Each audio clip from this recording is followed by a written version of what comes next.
the comic cinematic universe with Chill and Grace. Grace, what is up? I am doing great. It's a nice and easy Friday. Super excited. Might hit the pumpkin patch after this. Who knows? But overall, I'm doing pretty damn good. Which How are you doing? which pumpkin patch? Out of curiosity. I don't know. We're just gonna like. I was really looking at different pumpkin patches before I hopped on today, and I'm just like, I feel like any of them will do. So I'm not really sure. I'm just sick of the one in my town because it's like it is so. I didn't realize how uneventful it was until we went to a different one last year, Mm-hmm. just by chance, and I was like, wow, we suck. Okay. So definitely definitely not like this area. Okay. Well, I know. Say dear, she went to one last week in Culver City. Her and her friend, she invited me, and I was just like, I'm cool on the pumpkin patches. And when they got back, they told me it was actually kind of weak. So right now, in terms of pumpkin patches, from what I'm hearing from you and her, it's not looking too good. Not looking too good. Okay, so Culver City, don't even bother. Don't All even right. bother. But as far as how I'm doing good. We are actually planning on going on, I think, a haunted hayride today. So I'll let you know how that goes a little later. A haunted hayride. Mm-hmm. I really don't think I've heard of this. Me neither, but tickets were bought without my Consent. approval. Right. And I'm going. I missed out on last week, so I have to go to this one. That is how it goes. You can only miss like one event a month, you know? Right, right, right. Okay. Well, game plan for today. We have a couple topics that we wanna bring y'all, and first things first, we want to do a little catch up because the last time we wanted to rank She Hulk, they the crew who sets up the ranking system didn't update it, but since then they've put She Hulk and they've put Werewolf by Night on the television page of their page. So we're gonna rank both of those today, and we're gonna talk a little bit of Daredevil. Actually, a lot of bit of Daredevil, just because Daredevil, just being that he is back officially, even though he was officially back last year, and they brought him here in She Hulk. We get another view in She Hulk. We're curious just to see how Disney is going to pretty much bring him into the MCU. And I'll get into my takes. I gave y'all some takes when we were talking She Hulk, but I'll dive in a little bit more as far as my takes from what we've seen so far. But we're gonna start off with the ranking, if that's cool, Grace. Yeah, let's do it. Let's start there. All right, so let me bring that here. Awesome. And those are the movies and the pages. I mean, and now the shows. So let me actually zoom in so everybody can see. So as of right now, like officially, we well unofficially we put. Oh, perfect! It's still at the bottom. I didn't save it, so we didn't put them anywhere. So we're gonna chat it out. So far as right now in terms of Disney Plus MCU shows, starting from the bottom, we have at 7 we have Miss Marvel. 6 What If. 5 Falcon and the Winter Soldier, and I think that was the change I was able to say. We moved Falcon and the Winter Soldier to 5 there, and then at Yep. 4 we have Hawkeye. 3 Moon Knight, and 2 WandaVision, and 1 Loki. And as of right now Loki is just, it's like a firm solid 1. Like I don't think anything is touching it. I'm curious just to see where we go in this next phase, just to see if anything kind of Challenges that. challenges that. But as of right Yeah. now, it's like a strong 1. But I'm going to move both She-Hulk and Werewolf by Night to the 8 and 9 slots, just so we can see them. Because again, all of the other shows from Netflix and ABC are up on here, but I just want to keep it Disney Plus. So right now, let's start with Werewolf by Night, just because I want the transition into Daredevil to start after She-Hulk. So let's talk Werewolf by Night for a second. See, I was kind of shocked that they put this on here because it's like a short and I felt like it was a movie, but I guess it wouldn't make sense for it to be on the movie list either. So I guess it makes sense for it to be Right. here. But um Werewolf by Night, I mean, I feel like this has always been our conflicts with ranking these things because a lot of them are so different in Mm-hmm. theme. And I feel like Werewolf by Night is probably the biggest example of that. Like, how do you rank it when it feels almost like a completely different genre? The You closest know? thing So where do you want to start I off would with just say that? like the closest thing closest in terms of genre right now is Moon Knight, but I wouldn't put it anywhere near Moon Knight. It's just like in terms of we've talked in the past like the Disney and Marvel touching the horror genre, and this is like I would say its official first horror project because I think Moon Knight it was kind of scary, but it was still more so kind of like action, They were right? dabbling. You know. They were dabbling. Yeah. So they full on went horror here, and it's tough. Yeah, I feel like this movie, I think something I really liked about it was that it looks so much like the classic Universal monsters, you know, like Frankenstein, Dracula, the Invisible Man. Like it's of that obviously like Right. style, right? We talked about this Mm-hmm. last time. So I mean, we discussed. I feel like this was such a great short, and they did such a good job of it feeling like something of all on its own, but it has those entanglements with the greater Right. MCU. You know, I don't know. I mean, okay, so we have at the bottom. Let's work our way up. So we have Miss Mm-hmm. Marvel. I feel like we stand firm on our feels Mm-hmm. of that. Um, and then we have What If. Would you rank it above What If?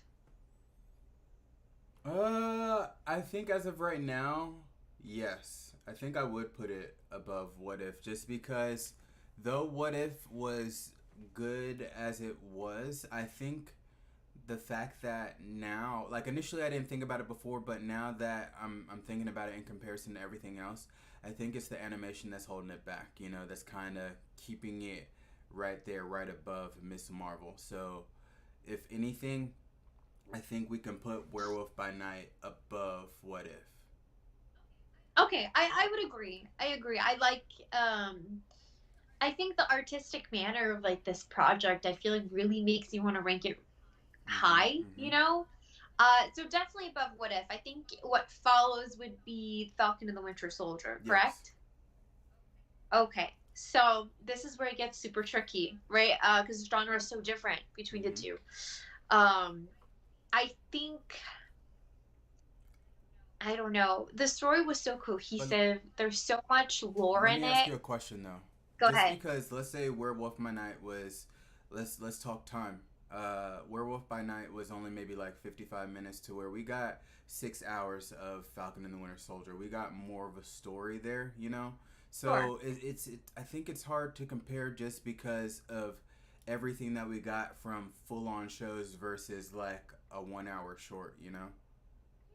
Yeah, and I think maybe that's what I'm having trouble with. Like, how can you compare those to? That's what I'm saying. It's like this is probably the most Mm-hmm. different in comparison to the rest of the shows that we have on there because they're legitimately shows where this was just a Right. short. You know, it almost doesn't feel right for this to be on this Right. roster. You know what I mean? In a sense, but we'll do our best to kind of rank it. I don't know if I don't know. I don't know if we can use like the quantity in terms of minutes as a ranking system because if we were going to use it like that then it I feel like would default to the bottom, you know what I mean, if we were basing it just off Right. length. I don't know, it's like I said, I think the story was really well Mm-hmm. done. They incorporated so much lore which I think I just love so much. And it's just so artistically done, like the way that they used I think forms of cinematography we haven't seen the MCU use, like the shadows and the contrast and the lighting.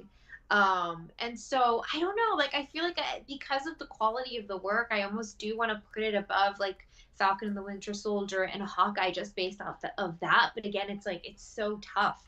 What do you think? Right now, like everybody can see what I'm doing right now. I'm checking Rotten Tomato scores right here, right here, right now, and as of right now, Werewolf by Night both have a matching tomato meter and audience score of 91%. Okay, All so right, that's pretty damn high. Yeah, so 91% there. I'm gonna look up Falcon and the Winter Soldier real quick. just Yeah, compare. just to compare. Uh, Falcon and the Winter Soldier tomato meter was at 84% and the audience score was 83. Mm, Yeah, I do remember that being one of like the surprisingly lower ranked of the TV shows because I think when we first did our whole ranking yeah, system, we did compare I think the Rotten Tomato scores to kind of our own scores for yeah. the film or to say for the Mm-hmm. projects. Yeah, does that make you sway or does that make you does that affect your decision making looking at the tomato scores? There's a, it's still hard just because though. Something like maybe that should be what we use for this particular one because like we can agree it's really well Right. done and honestly it's like everything above Miss Marvel I think is a very well done cohesive Mm-hmm. project and I do agree like what if I think the biggest downfall is like the quality of the animation isn't that damn great, Mm-hmm. you know. So maybe just to keep it as objective as possible, maybe we should just base it off the Okay. scores. Like we can see what Hawkeye is. If Hawkeye is more than the 91, then we can just have it ranked below Hawkeye. You know what I mean? So what do you think? I feel like that might be like a nice way to do it. I would like to use those for our decision making. I don't want Rotten Tomatoes to be the end all be all. Like, oh, because they got a higher score, we should put it here. You know. But let's see where Hawkeye ranks. Okay, so Hawkeye got the tomato meter at 92 with an audience score of 89. So it's above Falcon and the Winter Soldier. And we said 91 for both on Werewolf by Night, right? Even for Right. yeah, so I feel like that would just the way it averages that Mm-hmm. I would still see that like Werewolf by Night is higher than Okay. Hawkeye, you know? So this kind of gets it closer to where I think I'd like to rank it, which is above Hawkeye, but below what's the one after that? Moon Moon Knight. Knight, Okay, right? so you want to put Werewolf by Night at, let's say, number 4 right now. Yeah, I don't know. I really I think that's an appropriate ranking for Mm-hmm. it. I'm curious though, what's Moon Knight's ranking? I think Moon It's Knight 3. was what was Are that? you talking about tomato score? Yeah. I'm just curious to see what tomato score Moon Knight is. Uh, Tomato meter at 86 and audience at 90. This was the funny one. This is the weird one that we had because I think when we made it, I made a chart leading into like our original Mm-hmm. ranking, and this was I think the biggest dispute between the fan ranking and like um the critic one. It's funny, but yeah, I like putting Werewolf by Night under Moon Knight. How do you feel? Do you want to dispute No, it no, or? I don't want to dispute it just because as of right now, the top 3 Loki, WandaVision, and Moon Knight, those right now, again, I think for me, are the solid 3 out of everything. You can't really question anything out of it. And Moon Knight, I think for me, to Rotten Tomatoes score aside, uh, aside from the story too, I think at least for me, I think this is maybe the biggest show they've had in terms of uh, actors that we know of. Like a lot of the actors that we have here are kind of big off of Marvel already in the MCU, you know. But like Moon Knight, Oscar Isaac was a huge actor that they were able to pull into it, and Ethan Hawke as well, you know. So I think it was just an all around well put together show, story wise, actor wise, everything. So I don't think putting Werewolf by Night above that would be a thing, just because I think the actors in there, good they may be, um, they're more so I think on the smaller scale. We don't really know much of them. Like I recognized one of them from he had a small role in Westworld, but that was pretty much it, you know. So Yeah. uh, I think 4 is a good spot for Werewolf by Night. And I definitely agree with that like order in that ranking. I will say though, like I think I have that like a similar feeling, but not necessarily because of the names Mm-hmm. behind them and like the known or not known in terms of actor. I feel like more so like the quality of or not even quality, but like the depth of acting that Moon Knight like kind of required for the Mm-hmm. roles was something that I think highlighted the skills and the talents of the actors so well, that I think comparing it to Werewolf by Night, and obviously I think the actors did such a great job as Mm-hmm. well, but I think it's just it's a different level that we were able to explore with Moon Knight that I think is really um, it's a testament to, I think, the talent of those particular actors, like especially specifically, honestly, like Oscar Mm-hmm. Isaac. Like we talked about it when we did our breakdown of the series, and it was just like, I mean, episode per episode, it gave us different things to appreciate of just his ability to transfer from one um personality to the other, and then also just like I have like I think in my head like a very particular moment. I think it's like when he realizes that his superpower isn't um Khonshu, but it's actually the exact thing that he thought was his like disability Mm-hmm. almost. I don't know. There was just I think they explored levels of acting that Werewolf by Night just didn't need to for the story. So definitely agree that because of that and many many other reasons, um it sticks its top three. So Werewolf by Night, nice number four. Yep. All right, we're gonna keep it there, and we're gonna keep it rolling. Now we're going to rank She-Hulk, and kind of like in our last episode, we kind of did like a rough guesstimate as far as where we will put it. And as of right now, we definitely put it above the bottom two of What If and Miss Marvel. But now that we've kind of moved some things around with six being Falcon and the Winter Soldier and five being Hawkeye. Now this is where I think it gets interesting as far as where we put She-Hulk. So I think we decided to put it under Falcon and the Winter Soldier, and I kind of stand by that decision. But I'm curious to hear your thoughts. Just if we're to compare genres of the shows, um, and this may be a wrong move, but let's just chat it out. I think the closest thing to it, I believe, would be Hawkeye. Being that Hawkeye, I would consider more so an action comedy, like Die Hard or something like that. And this full on being like a comedic sitcom. I think it's the um, closest comparison to Hawkeye in terms of genre, but um, story wise, wait, hold on. Let's see where She Hulk ranks on Rotten Tomatoes. Just for curiosity, just to keep it mm, on like on like our just be consistent with our mm-hmm. rankings. Um, I don't know. I'm like trying to think. Well, let's look at the rankings and we'll go from there. Okay, so uh, tomato meter is at 77% and the audience score is 35. So it's one of the lower Whoa, ranking audience scores here. Maybe the lowest that's ranking. shocking. Of anything. Mm-hmm. Wow, that's so shocking. Hold on. Okay, what is probably the most like criticized Marvel project? What's last on our list of movies? I just want to compare and Last on the see. list of movies, you said?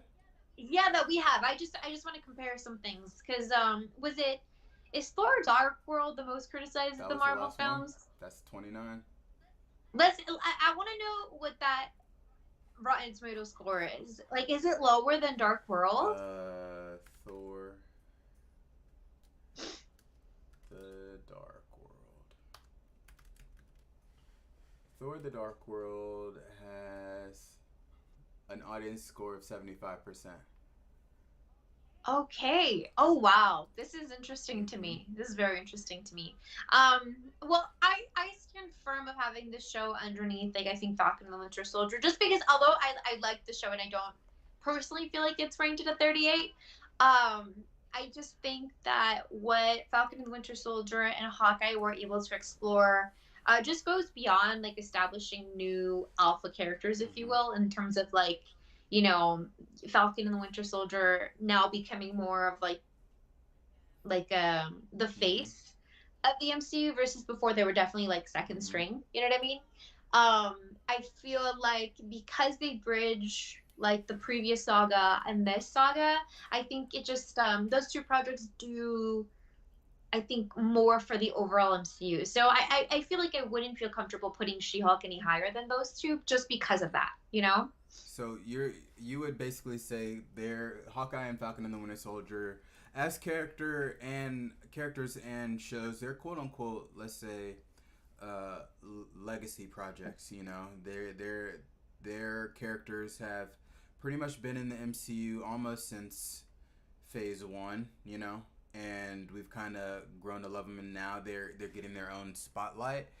But here with She-Hulk, She-Hulk is brand new, and I'm gonna play my part as the bad guy here.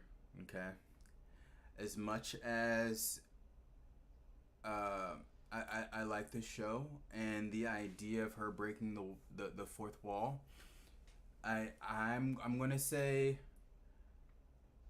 I think we got a little too much fourth wall action. You think Yeah. so? That may have brought the audience score down too. I don't know. I don't know what they're thinking, but for me, I think if we got the like similar fourth wall breakage to what Deadpool does, you know, like he doesn't go full on breaking through like apps, talking to directors and going to Disney. He just says little one-liners at the camera and then gets back into the action. To where I think a lot of the fourth wall breaks here, we did get more so one-liners here, looking at the camera and then getting back into it. But I don't know. Now I'm comparing her to Deadpool, and I don't want to do that. But I think it was a lot for me. You know, and the thing is, like, I don't think like the usage of like the fourth wall like weakened the show in that regard because I feel like her like emerging from the app and doing all these things, I feel like that's such a cool form of fourth wall break that we haven't Mm-hmm. seen It's because it's new. so It's new. dramatic.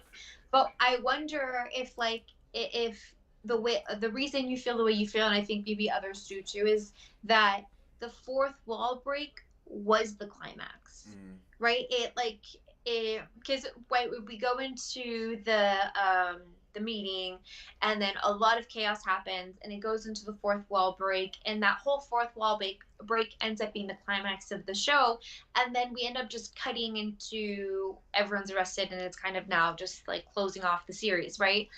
And I wonder if that's what maybe felt unfinished for a lot of people because let's just remove the fourth wall break Mm-hmm. altogether just from that Mm-hmm. scene. Then it just cuts from almost climax and then end. Correct. You know what I mean? So it could feel almost I don't want to use rush, but maybe incomplete. Maybe that's the good word to use. Like it may have made the finale feel incomplete as a result. You know what I mean? So I can see like that point where maybe it didn't sit that well. So with what you're saying, I'm curious. Like, are you trying to say you want to rank it like say lower than What If, or how does that change your feelings of the Well, ranking? let's continue on the idea of cutting the fourth wall to Disney out, right? I think like I understand, and we talked about it last episode in terms of the idea of doing something different instead of going the route of somebody getting Hulk powers and then her having to fight that person. They decided just to cut that out and then let's resolve this by trying to figure something else out new to do with She-Hulk, right?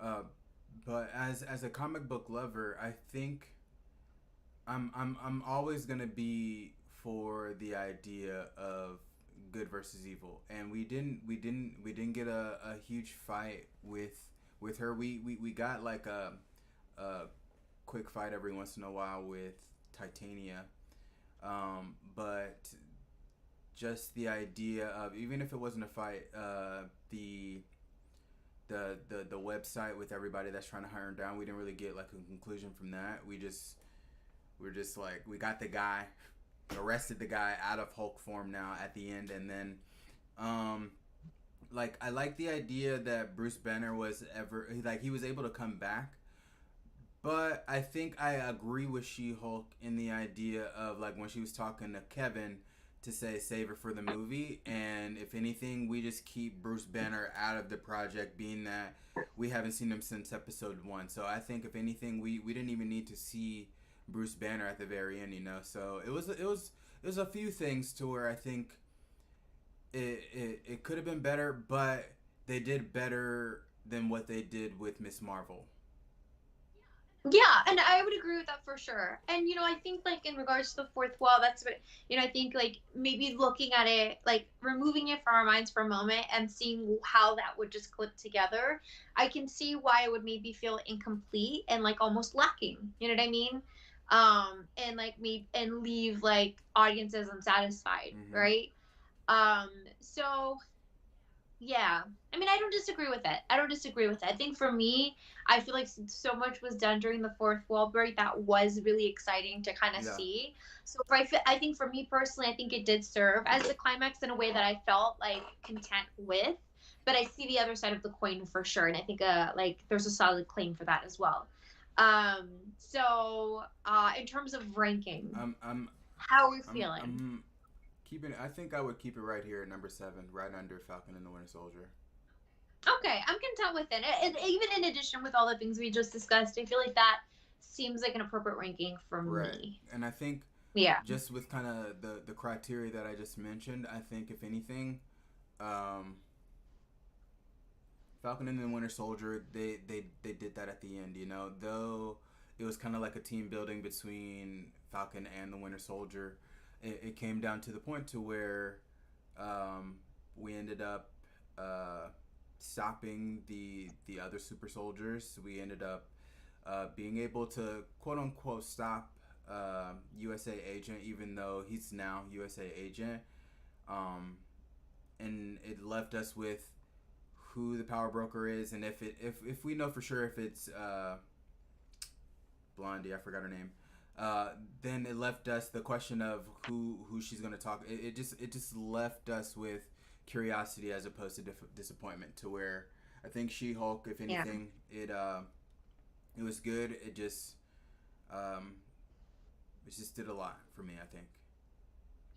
Yeah, no, and I understand what you're saying. I think that Falcon and the Winter Soldier, along with Hawkeye, like it did a lot where it's like there was resolution in their individual Mm-hmm. stories, and there was I think things wrapped up well, but there was still some strings left Yeah. hanging.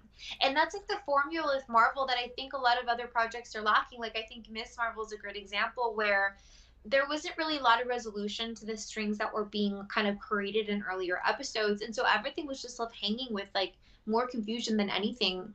And it did do a good job in terms of like bridging it into the next Mm-hmm. project, but in terms of its own story, it was left incomplete in my Yeah. opinion. You know what I mean? And so yeah, like I agree. I feel like those two projects I think do a lot of what we kind of conventionally imagine that like Marvel does. You know Yeah. what I mean? It resolves its own stories, but then there's still strings left hanging where there's room for more discussion and discourse and debate. And the example of the power broker I think is like the biggest example of it, especially in like Falcon and the Winter Soldier for sure. And if anything, I think all 6 projects above She Hulk, they did that. Like you said, they did just left the strings minimal, but we know that those strings are leading to something in Phase 5. You know.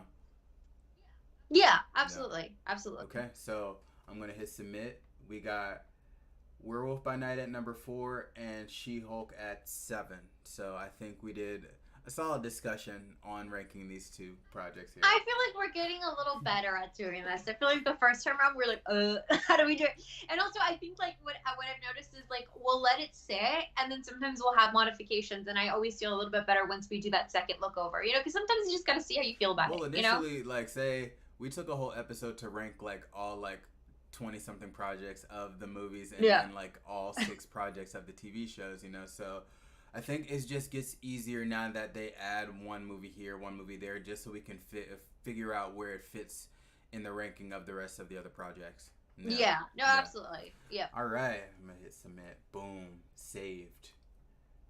All right. So we're switching gears because we were talking Daredevil for a bit. So as of right now, we're gonna switch straight into uh nope, that's the screen right there. Into Daredevil. Perfect. And I have the image of the Netflix version of Matt Murdock, but it doesn't say Netflix on there, so I think we're solid. We're good. But just a topic that Grace and I we kind of chatted about this week, and I posted it up on our Instagram. Like I posted the old school Daredevil and the new Disney Plus Daredevil, and I wanted to kind of discuss what we think will be different and what's to come with this new version of Matt Murdock. And we're going to discuss episode 1 of the first season of the Netflix. We're going to chat about that a little bit, but yeah, as far as the Daredevil that we've gotten there, even though we've only seen 2 instances, one from No Way Home and then the other instance in She-Hulk, we're kind of getting a general feel for who we're kind of getting. And initially, I think it was exciting in No Way Home just to see him catch that brick. And then in Daredevil, we get a little bit of, I mean, not in Daredevil, in She-Hulk, we get a little bit more of a softer side of Matt Murdock that we haven't seen before. So before we dive into episode 1, Grace, kind of give us your thoughts on our topic today. I mean, I think first of all, I think it's important to highlight how long fans have been waiting just to see these worlds merged, right? Because this came out in Mm-hmm. 2015. And when all of the Netflix original Marvel projects came out, it's like we were under the impression, and that was the initial intention, that these were going to bleed into The MCU. an epic scene like Infinity Mm-hmm. Wars. Like I remember that being a very big conversation, and it was the intention, and it never came into fruition. So the wait for this to happen has been so long. And I think of the Netflix originals, Matt Murdock is probably the most popular. It's the most loved, and it's easy to see why. So it's so cool that we finally are getting this blend, even if it's not technically the exact variant of Matt Murdock, to know that he's officially in this world. It's canon, and we're gonna see more of him. I think it's just so satisfying, and it's been so long awaited, and I feel like it was so iconic to see his first entry in the MCU be in Spider-Man, because in the comics, his first crossover, or not, I guess you could use crossword, but the first like team up was with Mm-hmm. Spider-Man. I think it was like Spider-Man number 16 or something like that, like 1963, something like that. But so it made sense, and I think it was the most appropriate. And I feel like I've told you, like, guys, when we watched No Way Home, I like went to the movies like 5 times to rewatch it, like just trying to relive all these moments. And definitely like Matt Murdock's appearance was huge, and you felt it just ripple through the crowds. So I think it's just important to just address that alone, first of all, before we even dive into anything. But yeah, so I love that we're finally getting around to breaking down the Netflix Daredevil, just because we've had it on our like list of topics for quite some time. It's just about, we've had so many projects to discuss that are happening right Mm-hmm. now. And like we said just earlier, we don't actually have Daredevil or any of the Netflix projects in our own personal ranking just yet, but they're available on there, like on that website that we like to use for it. So I think once we do end up wrapping up Daredevil, in months time, because we're Whenever, gonna kind of take it yeah. slow. Yeah, it's gonna be exciting, but it's like we're indoctrinating it into the MCU ourselves. But it's exciting. And I mean, overall, like I think I've spoken, like I haven't actually seen the full series. I've only seen a few episodes, and honestly I think the reason I haven't had um the desire to watch it on my own is because I knew we were going to break it down here, so I figured it just would make more sense to wait. But first episode, I think, does such a great job of it's just establishing this character in a way that you really love Mm-hmm. him. Like he genuinely just wants to help people. He has so much integrity, and then you contrast that with just the brutality that he like inflicts as Daredevil.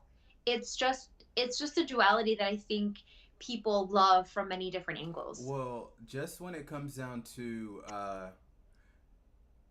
well, for starters, let me rewind just a little bit, just because you said quite a bit, and I just wanted to address a couple things.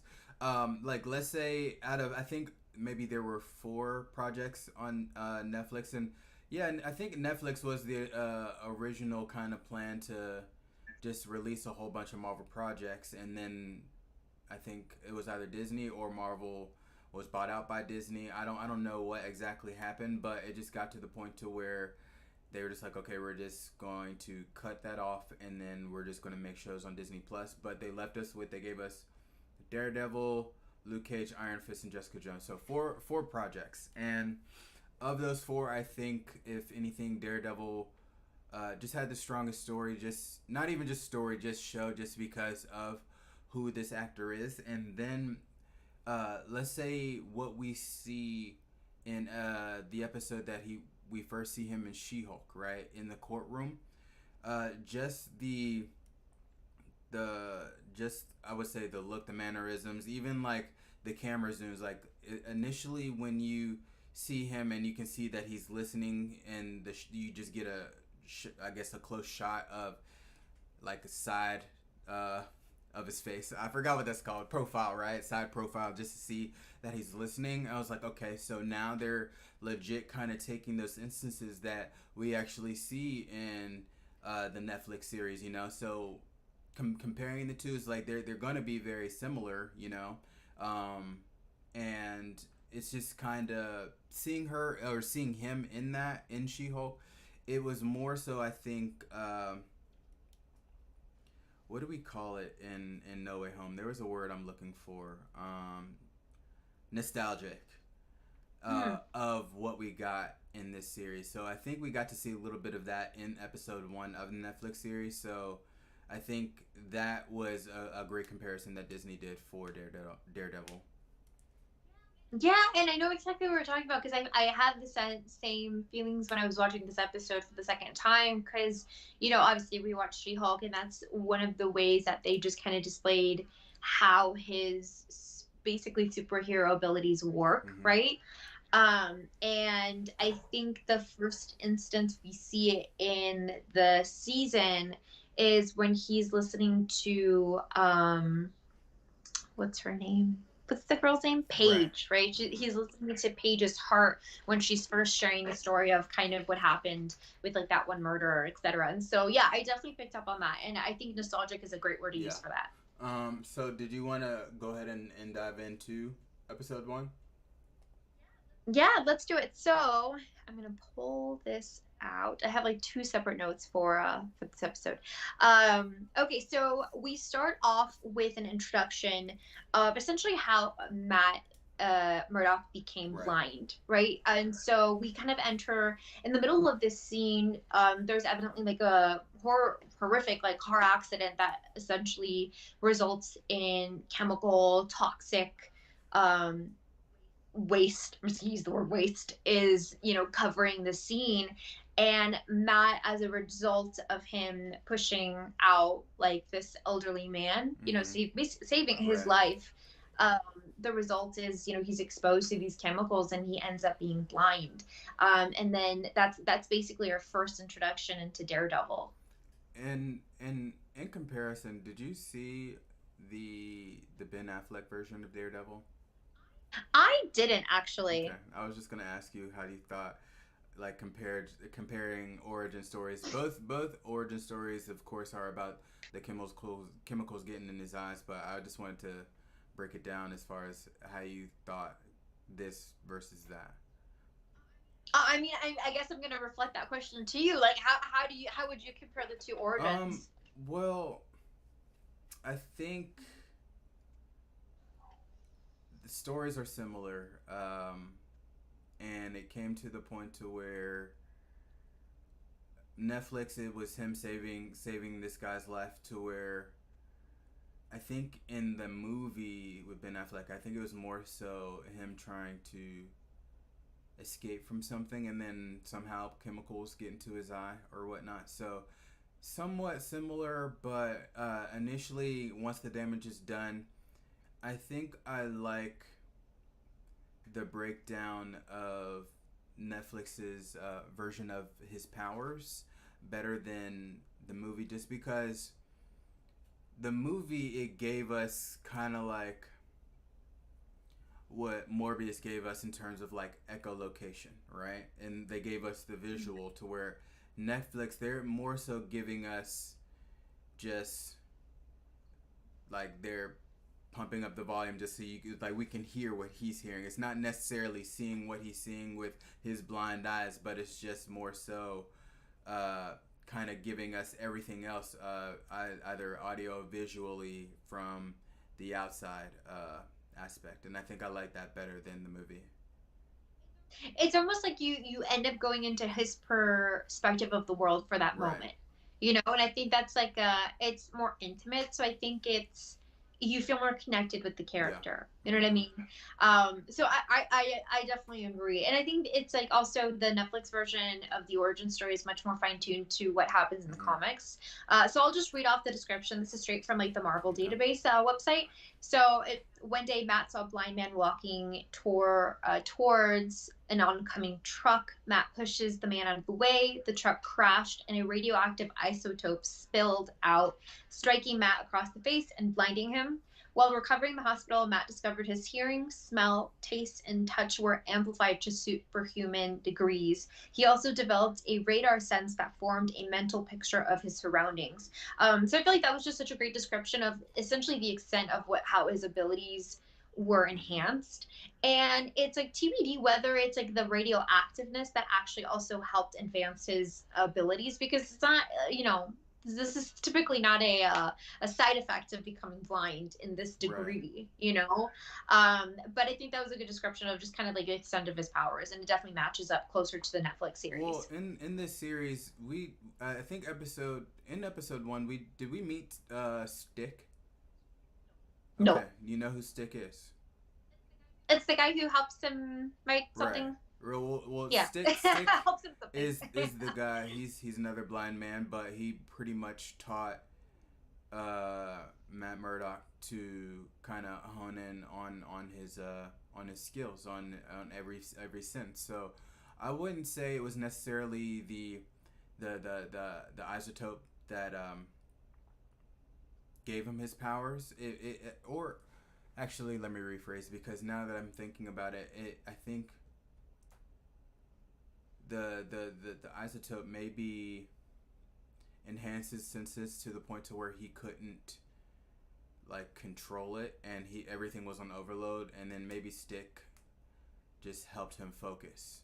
I don't know. I have no idea. Kind of like I think what comes to mind is kind of like a Charles Xavier, Yeah. right? He had the ability for a while, but he thought he was going insane, and so he kind of learned to control it, and he realized what it actually Mm-hmm. was. So yeah, I think that's a like that could definitely be what the case may be, but also just it might just be distinctly different from the comic book rendition, because in the series it's toxic waste, which is different, I think, than Mm-hmm. radioactive. And so I think in the comics it almost is suggested that that was a factor and variable in terms of how enhanced his other senses became, because it was Yeah. immediate. Like it's as soon as he woke up in the hospital, he realized all these senses were so much larger and he could do all these things. Whereas maybe here in the series, I think you're closer to kind of what maybe the series is or has explained his abilities Yeah. overall. Oh right. Oh wait. Random fun fact. I just remembered what he was running from in the movie. He was actually running from his away from his dad because he found out that his dad was quote unquote muscle for Wilson Fisk, and he actually saw his dad in the act of like him beating him up, because the story of his dad has always been like a boxer, right? So say when it Mhm. comes down to it, he saw his dad in the act of being some muscle and ran away and got in the accident of the waste going into his eye. So that's the last of the movie that we don't have to bring it up. I just it just randomly popped up in my mind. So back Yeah. to I mean, just in comparing the two, I definitely like this rendition better. Like, I love the way that he talks about his dad with like so much admiration towards hmm him. You know what I mean? And what he had to do to basically support his son, because we see in this first episode, like, his dad comes home just right. bleeding, swollen face, just to bring money at the table, which is why he supported and pushed Matt so much in his studies, because he didn't want him to have to do what he's having to do just to survive. And it's very much similar in the comics. I think like something that I read was that his dad is the one who wanted him to become like a lawyer or a hmm doctor. And so I think there's something really sweet about knowing that Matt actually ended up becoming a Yeah. lawyer. Just like, there's some like there's a feel that like I don't know. It just it feels satisfying that like his dad's kind of ambitions for his son were what ended up Yeah. happening. And one thing about his dad, I think when it comes down to his quote unquote boxing career, he was more so known to it's like I don't really know what the exact phrase is, but he was known to build up other fighters, and by that I mean in fights known to really give them a good fight, but really still in the end to take a loss. And I've Yeah. seen a few of those like just in real life to where it's like even in that like I would even think sometimes that those fighters would beat the quote unquote contender that's supposed to move on or people want to move on, but just a job like that, knowing that you're just going to go in and of course you're going to do the best you can, but you're going up against somebody that is the favorite, that can do a lot mentally. And I can imagine that's pretty much where his dad was mentally, knowing that he was that type of fighter and people really expected him to lose, but he continued to do it anyway, just for the money. Yeah, and like just in regards to like I know I read something where it's like in the comics, I think he was paid to lose a fight and he didn't kind of do what they were expecting him to, and he ended up Right. winning. He didn't just like lose with intention, and I think that's what put the hit out on Sure. him. I don't know if it was Kingpin that had it involved, but I want to say it was that him, but it could be something else. I think that's just what's like in my Yeah. ear. But it ends up leaving like Matt orphaned. Obviously I haven't seen this full series. I don't know if that's what happens. I'm okay if you spoil it for me because the greater world knows what happens. Sure. It's not a secret.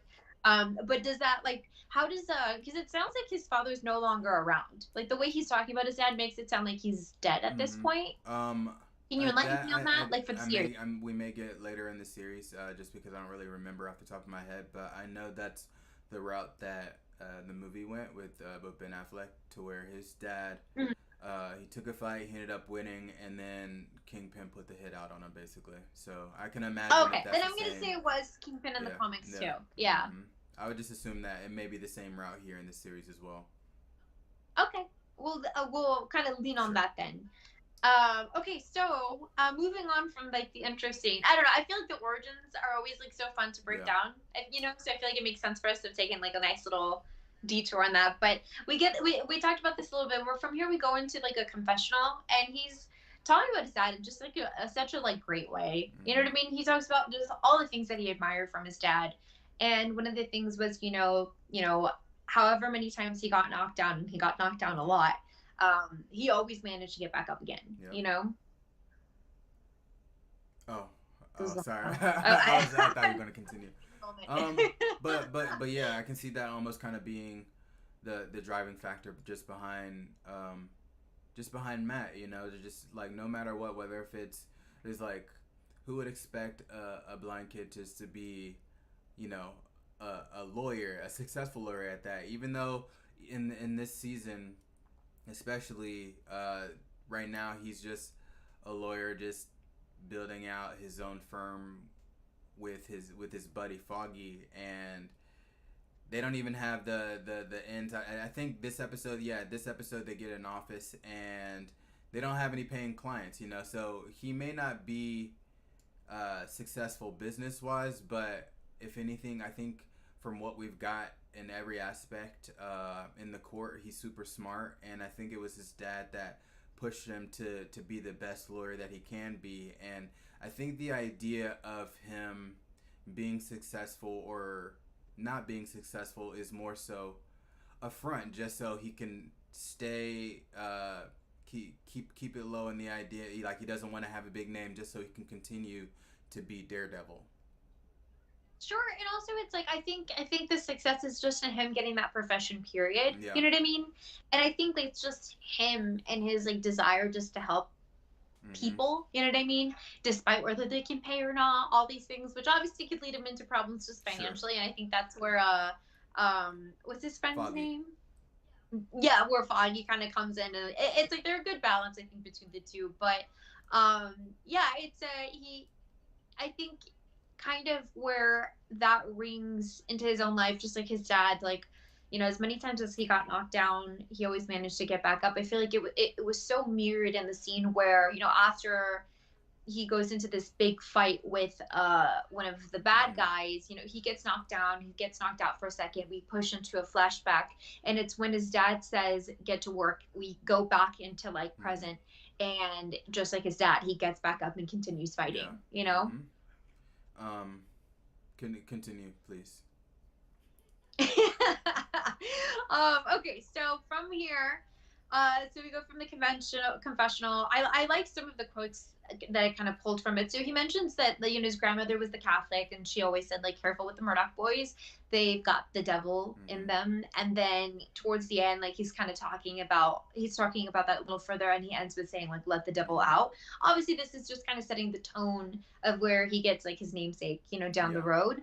But I feel like I really appreciate that. And then here we shift into the dock, right? So we have these guys. This is kind of like a trafficking ring, right? Yeah. They have discussion of like, you know, for each girl they're getting $1,000 a head, and we get our first taste of kind of the brutality that Matt inflicts as Daredevil to his This victims, is you what know, and drew it's me in. Like these oh type of yeah. fights that we get in this show, that's what I wanted to see in She-Hulk. Yes, and you know something I actually wrote down, like it is so nice to kind of see these like amazing fight scenes, and I'm excited that we're going to be watching these episodes for that reason, you know, because we didn't get it much in Mm-hmm. She-Hulk, and you know, She-Hulk was very much what it was announced to be, which is like a Mm-hmm. sitcom, you know, like it's a lawyer specific sitcom, you know. And I feel like it was just so satisfying to see it, especially the fight that he gets into with I have the name real quick just so that Rance, you know, basically the Right. muscle for the bad guys here.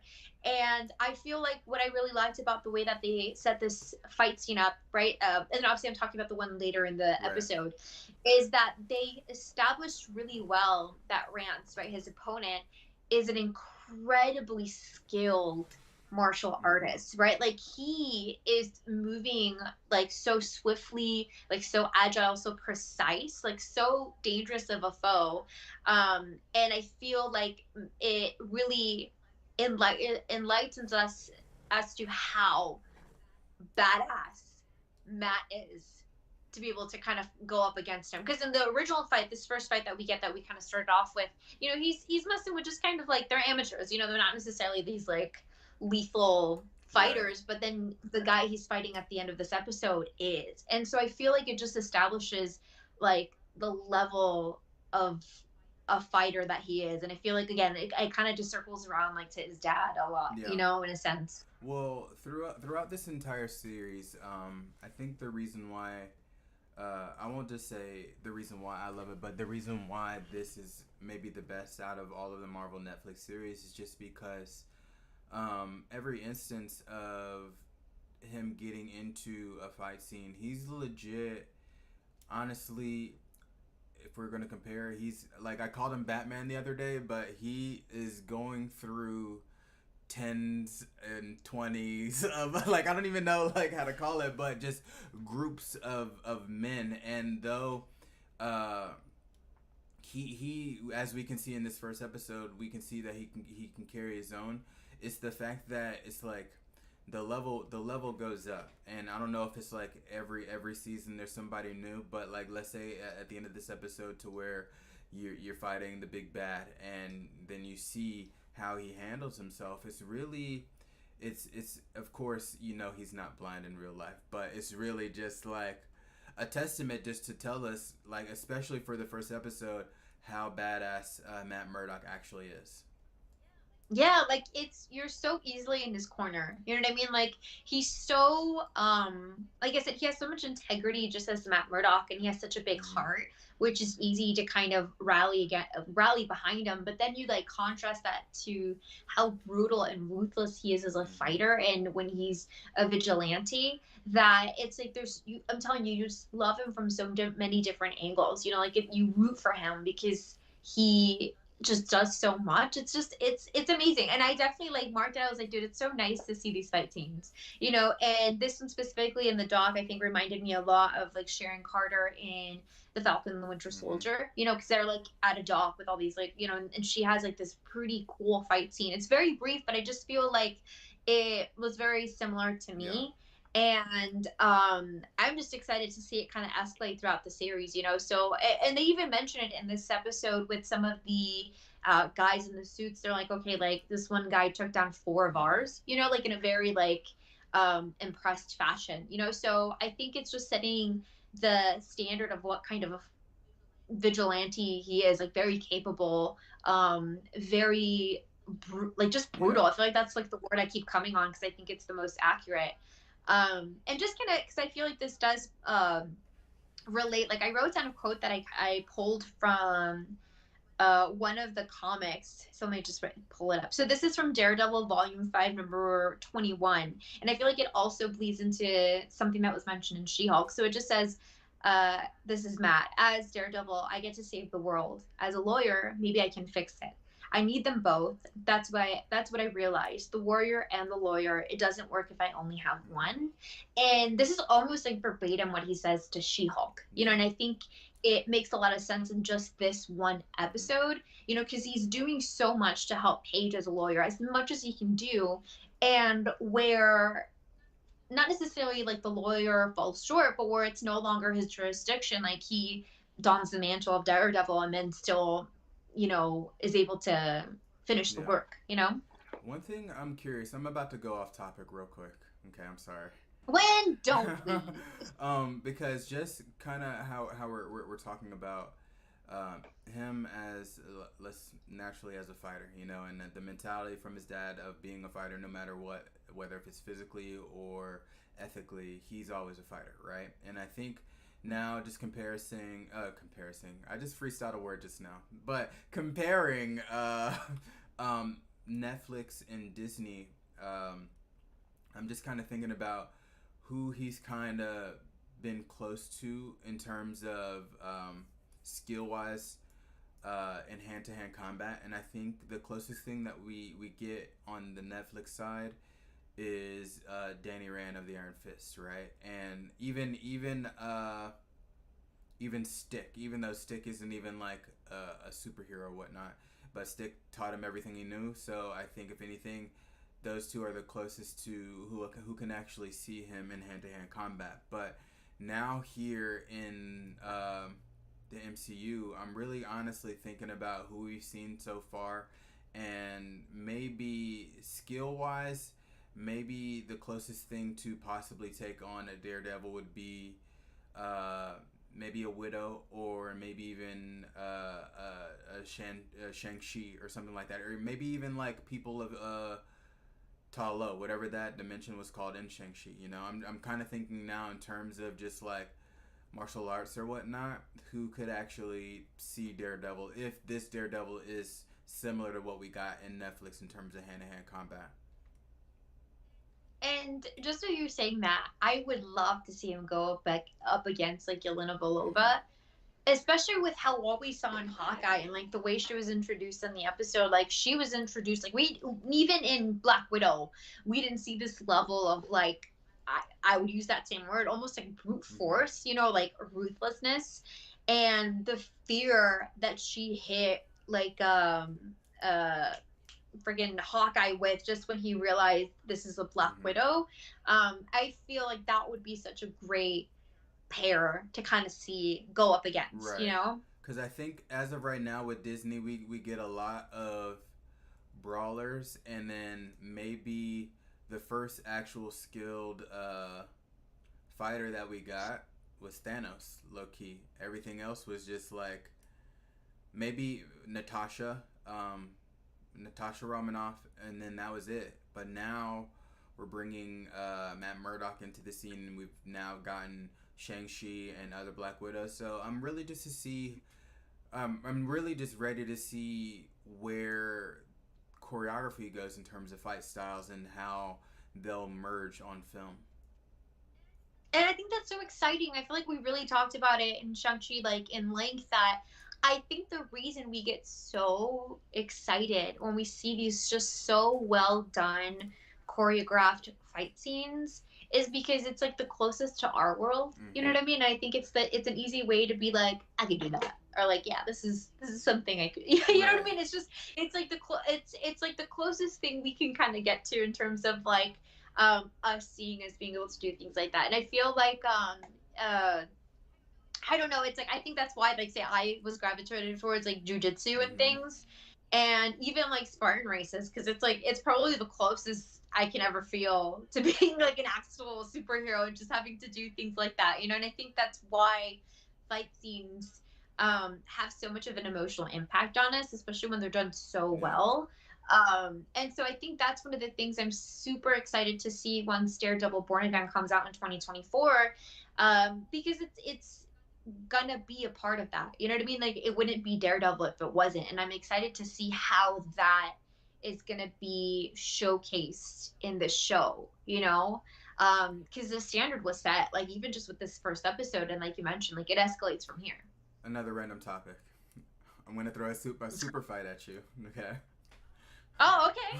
Okay, I'm down. Let's go. uh, we're gonna take a version of Bucky, Bucky Barnes. Let's say Bucky Barnes from Captain America and the Winter Soldier versus Daredevil. Who you got?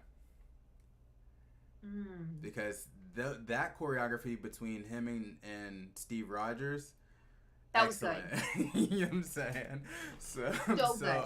I would love to see if we had something between those two. I don't know.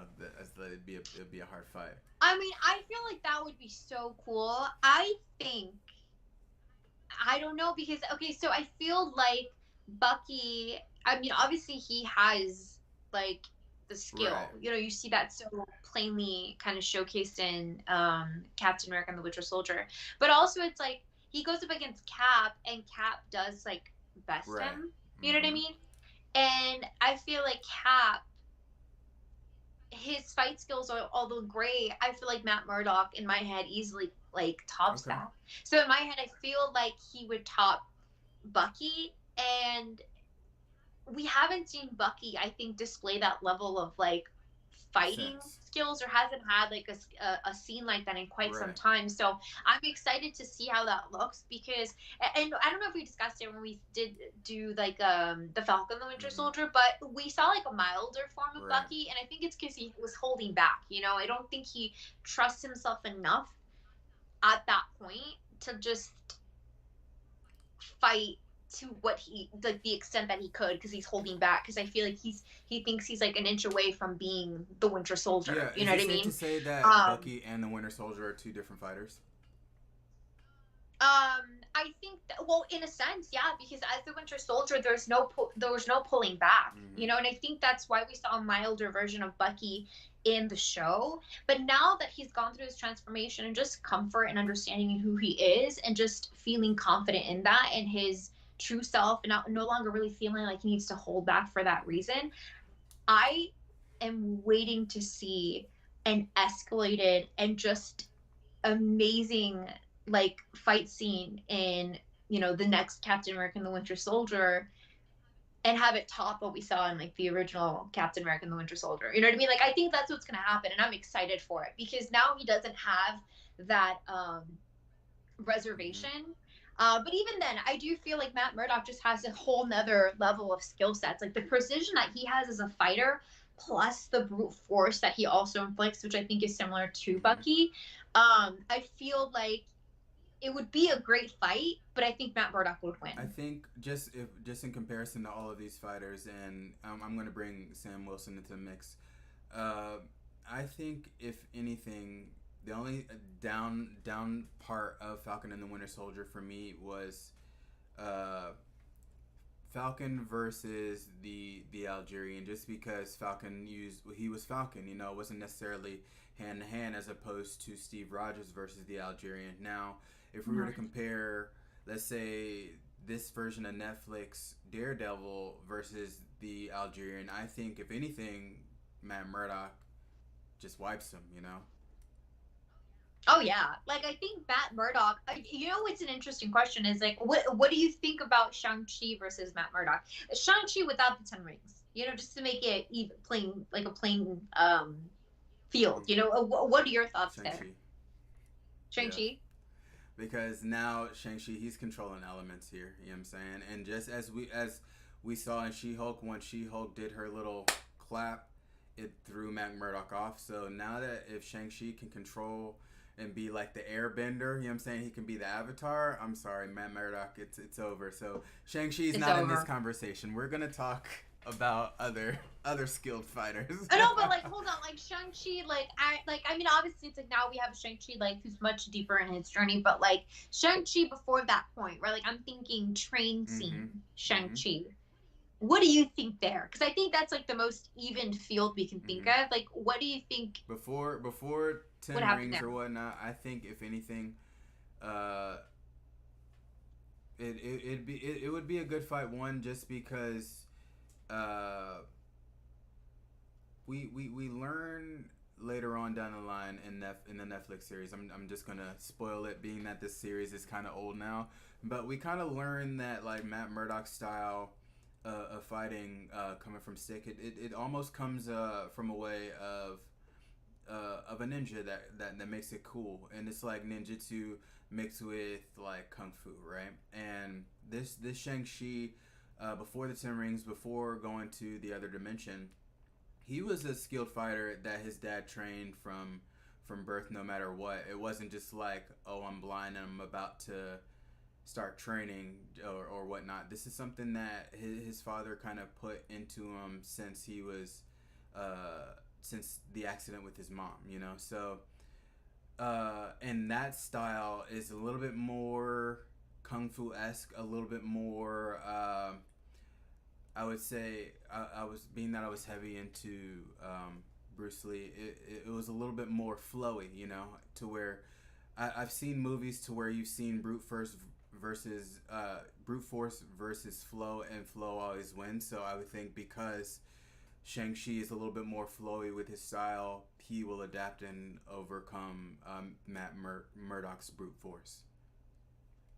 I like that because I think it's similar to kind of why I feel like Matt Murdock would kind of get the one up on Bucky is he has like the brute force that matches Bucky, but he also has that flow and Mm-hmm. precision. But I agree, like I think comparing it to Shang-Chi, Shang-Chi would definitely have um a better tune on that end, like the flow that even more so than Matt Yeah, Murdock, yeah. you know? All right, so back to the show, y'all. Sorry about that. Ugh, So, I got all riled up. I love that. That was good. No, that was yeah. good. That was fun. That was good. So we get to the point to where introduction into this new character, Karen Page, and Karen Page, she wakes up with a dead body in her apartment, and she's quote unquote framed for the murder of this person, and she's sent to jail, and she can't hire uh, Matt and Foggy, but because I think Matt, he does his listening to her heart beat to see if she's lying, does that. He just kind of takes it pro bono, and um, just just that story alone. We we we we already kind of discussed earlier of the idea of Matt Murdock having a heart, but it's like he uses all of his senses just to decide whether he takes a case or not. And this was just like, maybe I think maybe the first or second instance in this episode to where we see that it's like, okay, she is not lying about being framed. She's scared, and there was later on in the episode another attempt on her life. So with that, Matt Murdock is like, okay, I'm definitely getting involved, and he does, and I think he ends up saving her once she's released out of jail. I believe that's how it went. Yeah, because so she is arrested, Yeah, like you yeah, mentioned, for the crime that she was kind of framed for, and I loved how Matt Murdock really put two and two together. He was like, okay, well, if what doesn't make sense is why did they frame you and not kill hmm you? And the only thing that would make sense is that you have something that they want, and that he knows exactly what that would be, which is the files, right, right? And that would explain why once she was arrested, like things shifted, and then they blackmailed that one guard to basically attempt to kill right, her. That's how they were obviously able to get her out, because this poked a hole on a lot of different things on like the opposing side. Like, well, you had 24 hours to charge her, which you didn't. There was an attack on her life by one of your guards. In fact, they were able to really use that as leverage to get her out. And so from there, you're right. Like she stays with Matt, and she leaves in the middle of the night to go get the files. And someone was waiting for her the whole time, and that's where she gets attacked. And Matt, as Daredevil, comes in and kind of you know, takes control of the situation, and so saves her life. Kind of like the third time, because he came in as a lawyer, protected her yeah, then, and then got her out of jail after the attempt on her life, and then finally this last incident as well. yeah, yeah, and this is kind of going. It's like a small little tidbit I wanted to bring up that I thought was really interesting that Netflix did. Um, there is a scene in there to where Foggy is talking to a cop, and I think he gives him some like a gift for his mom, right? And this cop, I think this cop is maybe one of two other, or I think there may be two people that initially came from this show, Daredevil. And Mm-hmm. superheroes aside, they were able to. Uh, it's like they're making cameos into the other Netflix series. Like they were in Luke Cage, The Defenders, and everything like that. So I thought it was pretty cool that Netflix like had these common characters, because of these Netflix series, they were all based in New York, so of course, quote unquote, small world. But I like that Netflix. They introduce this character here, this cop, talking to Foggy, but we get to see him in multiple series playing the same role. That's kind of cool. I mean, I don't want to compare it to Stan Lee, because Stan Lee's a whole different level of Mm-hmm. everything. But just kind of like in the same way that Stan Lee connects all the films, even if there isn't any other thing to directly connect them, it like reminds you that it all lives in the same world. And so I like that. Obviously, me not having seen very many of these shows wouldn't know that. Yeah. So that's a fun tidbit. Yeah, because later on we don't get her here in the episode, but Rosario's in it, and you know Rosario Dawson. Yeah, okay. Yes. She plays a nurse or a doctor here, and she's pretty much the series nurse doctor that we see in multiple series. So I just like Yeah. the fact that they did that, and um, it's those honestly those type of cameos that's what I would have liked to see more in these series, in the Netflix series. And we got what this She Hulk, we got Wong, which was cool. But I would like to see now, kind of going forward, if we can get characters from not the movies, but let's say characters from the shows that Disney's put out to kind of show up in other new shows, if that kind of makes sense. Yeah, I understand that. Just to kind of start making those, like, just kind of start weaving those Yeah. stories, I think. Mm-hmm. And, that's definitely something I think that was lacking with this phase. It's like we have a lot of groundwork, but nothing's really Mm-hmm. connected. And I think that's what's kind of left a like a sour taste in the fandom, because I feel like we find so much joy in that. And if you compare it to the first phase of the MCU, from like the initial saga, it's like we got our Avengers team up. That's like a movie Mm-hmm. 5. You know what I mean? Then we had maybe a couple more movies after that. So I do see what you're mean, what you're asking for, and I think it's a demand that needs to be met in the next phase. We've talked about this before, and I think we'll talk about it a little bit more once we get into the connections between Daredevil and how it's going to blend in the MCU, etc. But yeah, Well, I'll touch upon more once we get there. I like the fact that you brought up just phase one, just for the fact that phase one, even at the very beginning, just starting at the Incredible Hulk.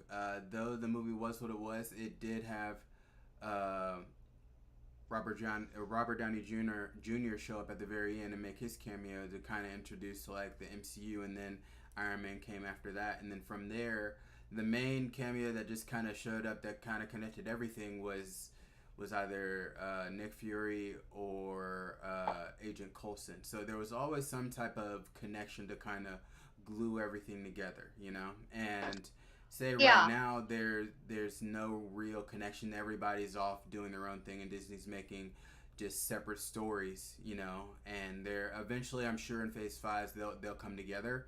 But just for topic's sake, that was just one thing that again that I noticed with Netflix with what they did with not just the superheroes but even just regular human beings that they brought across and kind of connected together as well.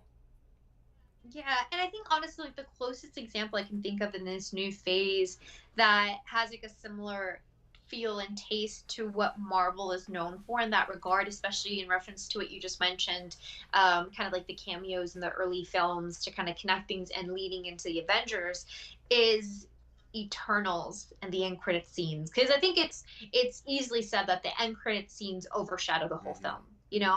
And it's because I feel like they feel so much like that. Like we get the connection between Jon Snow and Mm-hmm. Blade, and we have that whole thing with Athena, and then we have like Harry Styles in the mix. You know what I Right. mean? And it's like we have no idea what the heck any of this is, but it's the same thing with like Incredibles, like the Incredible Hulk. It's not like not everyone knew who this character Right. was, like Tony Stark. So it's very similar. You know what I mean? Like I think that's something I wish we did get more of because it is nostalgic. You know what I Mm-hmm. mean? Like that way that Marvel weaves things, and it's been lacking very much in this phase. So I think going into Daredevil and seeing that you know Netflix did a very similar thing.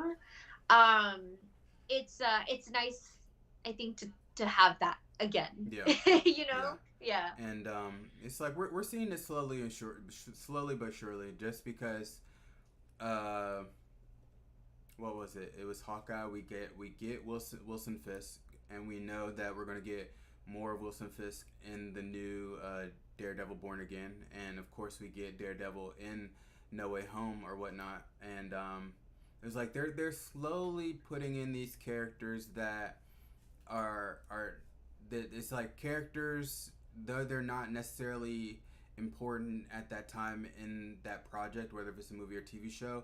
We know that eventually those characters are going to connect, just to make more sense out of the face. Yes. And that's what I can't wait for it. I really feel like this next phase is gonna pack a Sure, punch in the it has MCU to. because yeah, and we talked about it. Like it's about, I think this is where stakes are built. Mm-hmm. Like we need to invest in the characters, we need to invest in their relationship like between each other. So that once you get to the battlefield, like there are stakes, like there's risks and there's genuine fear of losing these people, and also like a genuine fear of having to feel each other's mourning and losses, that then reflects us.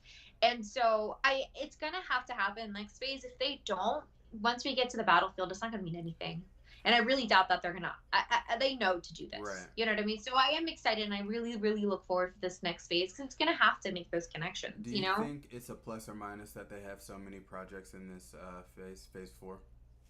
I mean, I okay. The easy thing to kind of say is a minus is that I think having such an overwhelming amount of projects with such a finite finish date is, I think, very stressful, especially on like the virtual effects team, and we've seen that. And so what we end up getting is a little bit of subpar quality, not at the faults of like the virtual effects team, but more so because of these crunches and timelines and the Mm-hmm. stress, and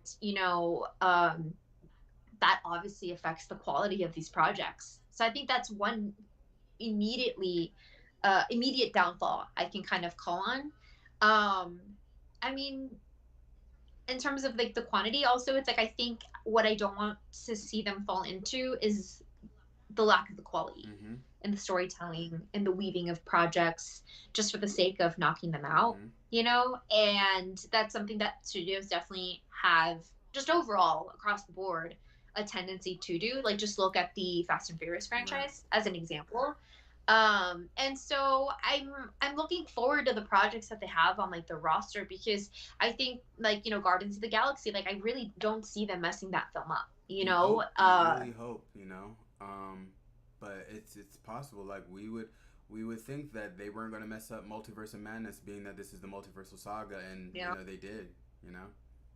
It's very true. So it's a troublesome thing, and like this phase started off so strong because I think there was a genuine and understandable concern once we wrapped up the Infinity Saga, and it's like, okay, like for them to have made this and done this incredible historic thing of creating like over a decade of projects that, like, for the most part, all like A-list Mm-hmm. projects, how can they do it again? Mm-hmm. Like, how can they replicate that? That's something that's never been done before. That's so unique. How can they possibly? It's like this. The statistics are against them. You know what I mean?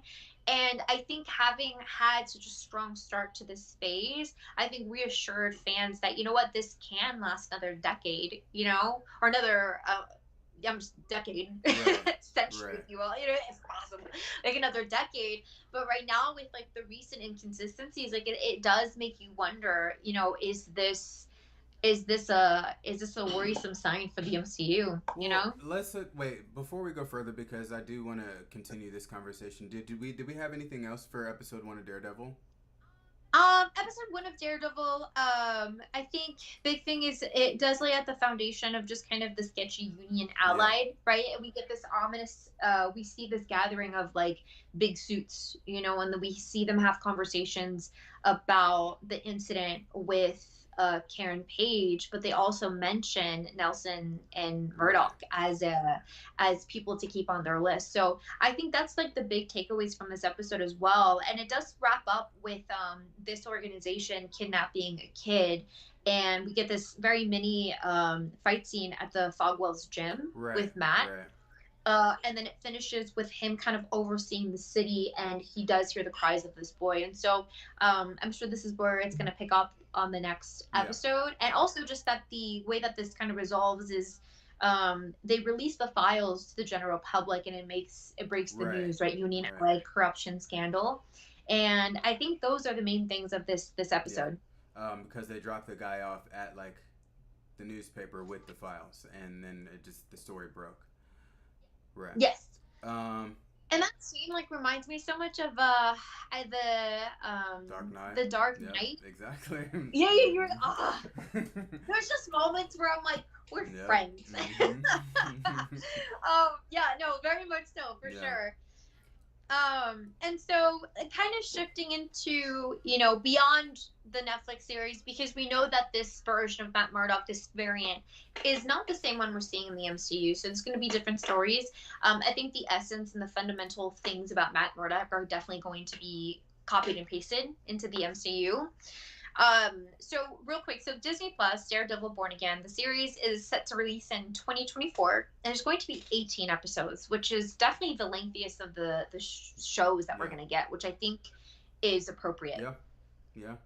If anything, I can only imagine what the content's going to be. I'm sure they're not going to go origin story route, being that we've already have him in a suit. So I feel like they're going to come out guns blazing with the actual Daredevil of Matt Murdock.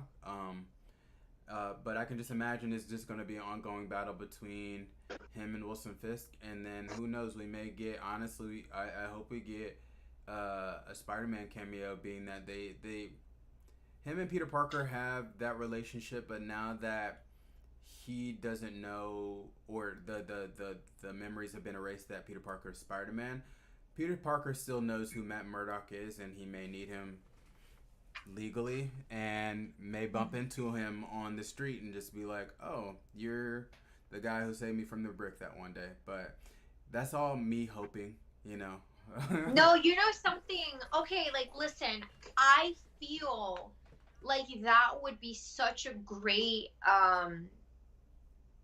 scene to watch because like keep in mind like who the hell is going to believe someone to be like, "Hey, so this happened, you know me, we're actually best friends, you're my girlfriend, but this X, Y, and Z happened and that's why you don't remember anything." It sounds ridiculous. Like who's going to believe that? But Matt Murdock would, you know? And so I Right, think that would with be using the senses. so Yep. And dude. plus, being that Kingpin, I would say Kingpin is the main antagonist here, and Kingpin has always been a main antagonist for Spider-Man. I think it only makes sense that Peter Parker makes a cameo in this show. Oh, I would love that. I feel like I just want to see Peter with somebody. You know what Mm-hmm. I mean?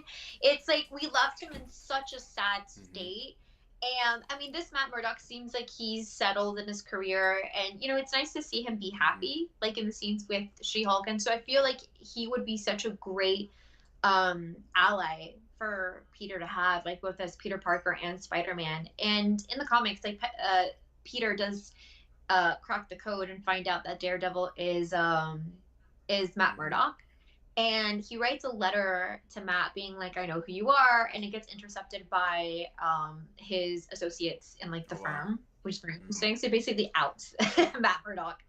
But it's exciting to see what this series is going to bring, and just kind of to give a little bit of a brief um, understanding of essentially the themes of the comic Daredevil Born Again, which is, you know, the namesake of the Right. series.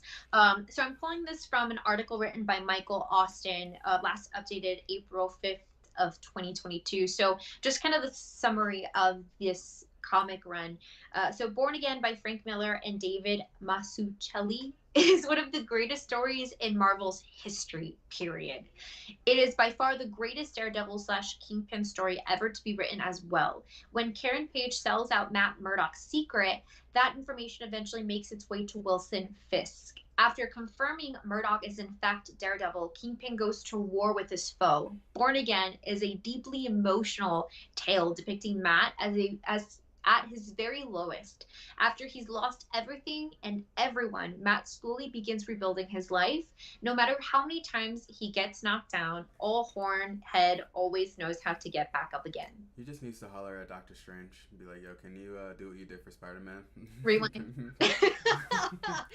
And it's so funny we talk about Spider-Man because this is almost like verbatim the synopsis of No Way Home. Like he gets Mm-hmm. outed, his life falls apart, he loses absolutely everything, and he has to kind of muster the strength just to be able to pick things up and somehow move forward, which is exactly what we see with No Way Home. So being that this is the series we're going to see Daredevil kind of make his official stand in the Mm-hmm. MCU, I think it's such a great way for him to connect with Spider-Man, which we so desperately want to see.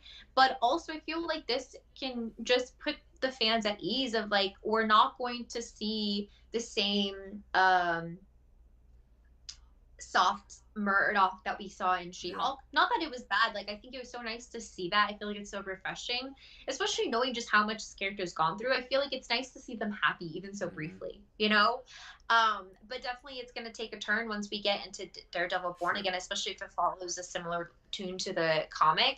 And I think that's what we like. You know, like I think it's like you said, like Matt Murdock is the Batman of the Mm-hmm. MCU, and I think the biggest theme is like it's the broody, it's the dark, it's the depression, it's the sadness and the despair that I think is so um like there's elements that I think people resonate Yeah. with.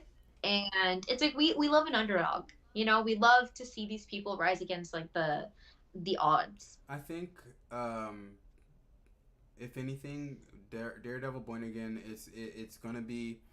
maybe same level of um similar to Netflix, but less blood, of course. But More blood. I think what I read months ago that they took out blood in the Falcon and the Winter Soldier. Like, Yeah. so Disney's not with the blood. We'll see. We'll see. They're gonna have to. I am waiting for the TVMA announcements for the series. I am waiting for You it think Disney's gonna break desperately. that barrier of going They from have to. just going They okay. have to. They're gonna do it with Deadpool. Like, I mean, obviously Deadpool's gonna be a movie, very different. Mm-hmm. But I feel like that's the final stamp on this project that I think will just solidify that this is gonna be amazing. Is the TVMA rating, because the Netflix series was. And I feel like for them to do anything short than what Netflix series delivered would make no sense. Like, why are you going to half-ass it? Why are you going to just do it partially? And I think this would create like such a nice spectrum in terms of the content that they're creating, because I feel like it fits the Mm-hmm. masses. We get things like Miss Marvel that are definitely lean towards the younger audiences coming into the Mm-hmm. MCU. And I think for us, like long-term fans, especially the ones that have followed Daredevil from Mm-hmm. 2015, like give us the brutality, give us like especially in this storyline that is marked as one of the greatest, not just storylines for Daredevil, but the MCU. We need that TVMA Well, rating. We need it. let me ask you a follow up question to something we talked about last week. Does Disney Plus have kid profiles? Yes, they do. Okay, so it's not going to show up And on the the kid kids' profile. profiles don't even allow PG projects. So there's no way the youngins are going to be exposed to this kind of violence unless the parents allow it. Okay. Like, they have their walls up. Like, at that point, it's like, if you don't want Junior watching these things, then don't let Junior watch these things. Like, it's up to you. My daughter, like, we're Game of Thrones in this household. My daughter doesn't see any of it. Right. Like, cause me thinking about how like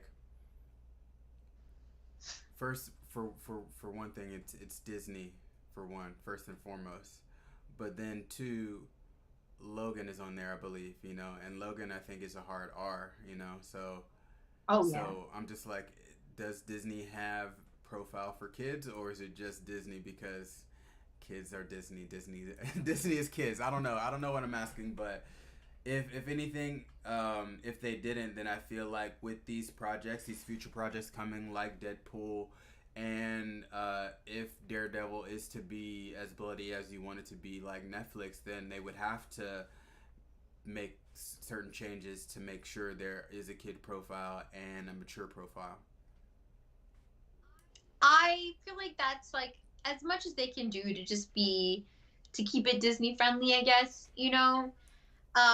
like I said, for them to just take on this project, especially knowing what the fandom expects of it, they can't fall short. It's gonna have to have that TVMA rating, and it's not like there isn't already content on Disney Plus that is rated R. Like Deadpool's on there. We're fine. We are fine. Okay, we shall see. We We shall shall see. see. We shall see. So a couple things, just because as we're connecting Daredevil and kind of seeing how he would blend into the MCU. We've talked about Spider-Man as kind of an affiliation and just a team up. Other, I think, like team ups that he's very much known for. So, and people already established in the MCU being Mm-hmm. Echo, and I want to say, like, did they say that Daredevil's going to be an Echo, or is this a theory? I didn't hear anything about that. Okay, I think it's a theory then. A lot of people are suspecting, especially because Is Kingpin the connection? is going to be the main, Mm-hmm. yeah, the main, main villain in Echo. It's a strong connection, and maybe this is an easy segue into Daredevil, because I believe Echo is going to be coming out before. I think that's slated for 2023.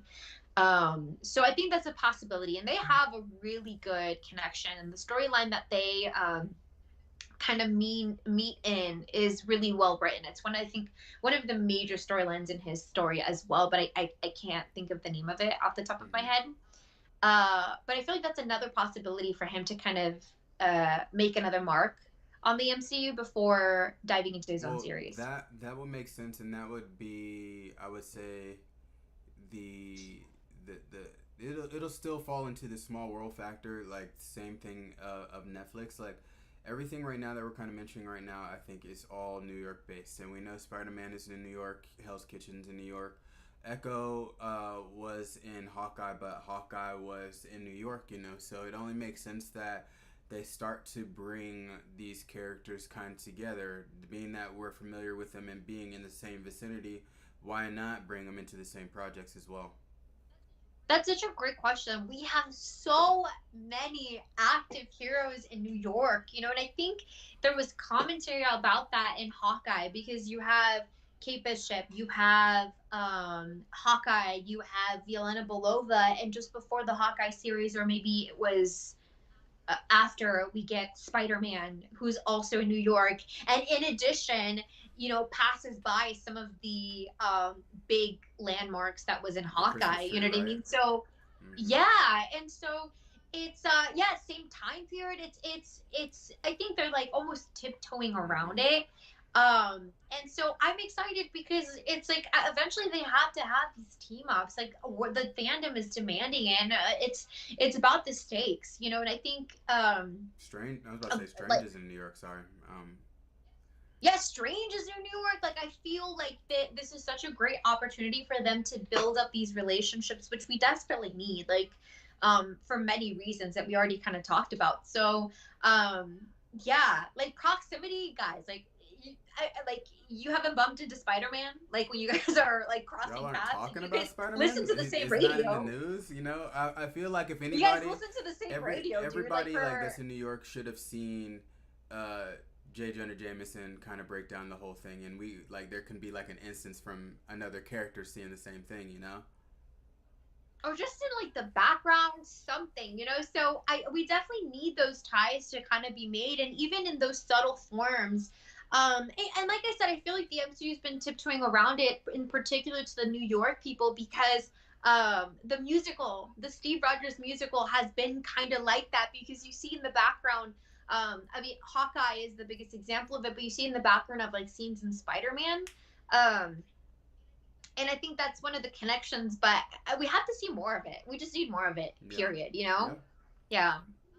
Yeah. So some of the other characters they has connections with. So as Matt Murdock, he's actually also had the Fantastic Four as clients, and he was at Reed Richards and Sue Storm's wedding, both as Matt Murdock and Oh wow. Daredevil. And of course, we know him as it connected to the Defenders, Punisher, all of that. But one of the other affiliations that he has, or like connections with MCU characters, is Elektra, who has yet to make her appearance, and we haven't really talked about her in regards to the MCU. So I think she's maybe a whiles away, if If they decide to go that ever. route, and that's the route they did. They did go in season 2 of the Netflix series, and I feel like if anything, not Netflix, Elektra is a part of Daredevil's love life, no matter what. So when it comes down to Disney, being that this series is going to be, you said 18 episodes. You said 18, it yeah. can't all be just broody, him beating up everybody in every episode. Even though they did that in Netflix, that may be repetitive, but they may have to bring Elektra back. It may not be the same actress. It may just be an Elektra variant or whatnot. But I feel like if anything, they did it in the Ben Affleck movie. They did it in the Netflix series. So if anything, there should be some form of Elektra in this new Daredevil series. The math Mm-hmm. suggests that she would be in it. Yep. Mm-hmm. Right? Like it makes sense for her to come in, and we know, or at least we can assume, that Karen Page is also going to be the catalyst to these events and betraying Daredevil and releasing his identity to the world, and ultimately to Kingpin. Like, you know, I Elektra might be that other female character to come in some way. You know, like I don't think Karen Page is going to be the romantic center of any of this. You know. She I don't think she was in, or maybe I don't know. I don't think she was in Netflix a love interest, because I think I know in the comics she plays that occasionally. So I feel like, you know, Elektra, it would just make sense for her to come out in the yeah, series, yeah. you know? And in terms like there's a let's see, I think it's called there's a specific comic book run. I'm just gonna read it off. So this is actually the same writer that I kind of read a quote off based on Born Again. So Michael Mm-hmm. Austin. And in regards to Elektra, so one of the most pivotal moments of Daredevil's history was the death of Mm-hmm. Elektra. Elektra was one of the first major deaths Matt had to deal with. It began a trend in Daredevil stories, and many of his love interests inevitably died. Although she would eventually come back, Elektra's death was one of the most heartbreaking losses in Marvel Comics at that time. This comic also included some of the most epic fight scenes to ever bless Marvel history. What truly made this fight stand out was that the combatants had real Mm-hmm. stakes. And I love that I came across this because we've mentioned this a couple times in regards to the MCU of large, is the Mm-hmm. stakes, And so I just love reading this. I feel like it was so validating, to me, because it's what we're not getting fully just yet, Yeah. you Yeah. know? I think in the Netflix universe, Elektra, she came into the story as like a past love interest that like they knew each other while like let's say he was in college, and then they kind of went their separate ways, but then she came back more so as an antagonist that was alongside this organization that's called the Hand.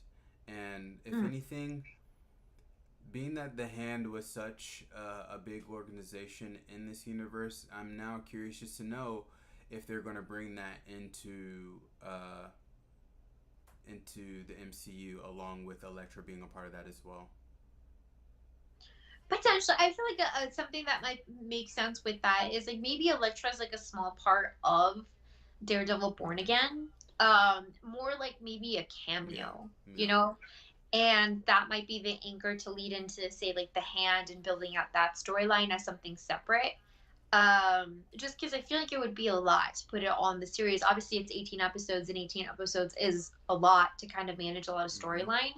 I feel like the storyline and the premise of Daredevil Born Again, the comic, is already so grand that they can explore so much without having to put in other Sure, things just to fluff it sure, out, yeah, But I feel like I can definitely see that happening with like Elektra being an anchor to then build out that other story. So I feel like it's such a possibility. Like I'm so excited because I feel like there's so much for us to draw on. Like there's not very much that we know of Matt Murdock's role in the MCU just yet. We have such little things to go off of, and everything's on the Netflix and looking at some of his comic book runs, and we're just piecing things together. But I'm so excited by how much we have, even with that being said.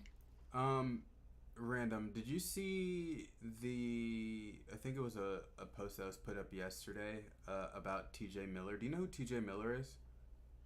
How does that sound familiar? He is Deadpool's quote unquote best friend, the guy with the beard and the glasses, the funny guy in the bar.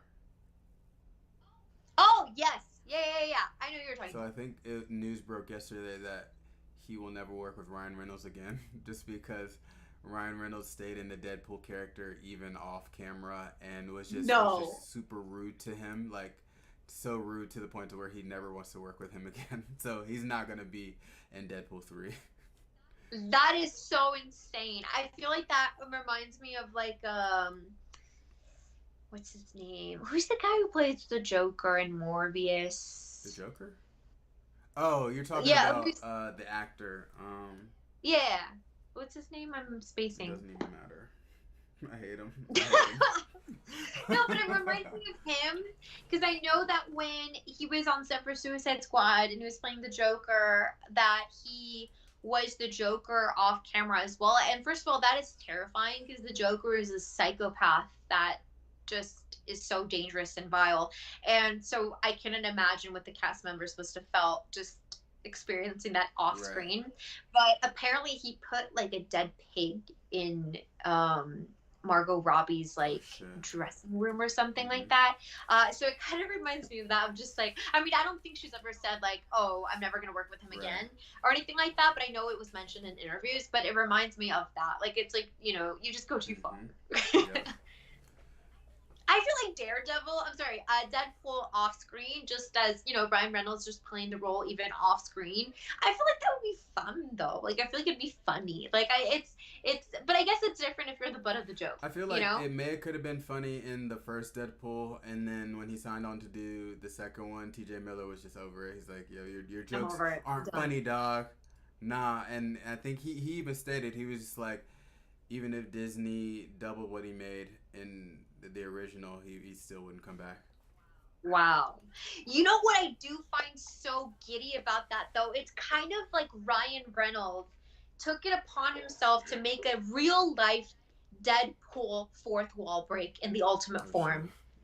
Because it's basically what She-Hulk did on screen, but it's like what happened off screen, because he literally just let the character come off set and then continue his rampage. Like, I love that so much. That is so cool. But I think the difference between that and She-Hulk is Deadpool, or Ryan Reynolds playing Deadpool, is really Ryan Reynolds playing Deadpool playing Ryan Reynolds. I feel like Ryan Reynolds in every role, he's always like that, no matter what, and that's why the role is perfect for him. So, like, for T.J. Miller to say, oh, he stayed in Deadpool character, no, I think he was just playing Ryan Reynolds. Imagine that was just Ryan Reynolds being Ryan Reynolds, and then he took it as, because they're so close in character, that he thought like he was actually just trying to be Deadpool off screen, but it's really just him. Like, he doesn't even have an issue with Deadpool. He genuinely just has an issue with Ryan Reynolds. Definitely. As a person.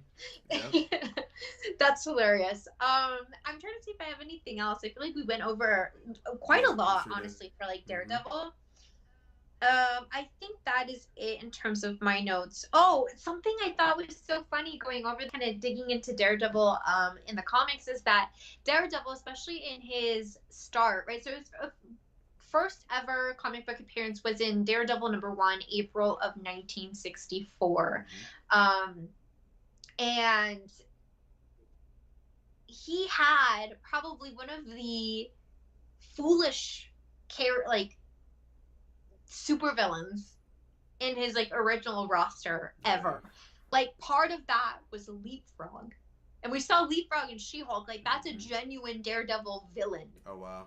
That he went up against, which I think is so funny, especially considering what we know of Daredevil and who he is. Like, I think it's interesting to see the Batman of the MCU going up against like the most foolishness of villains.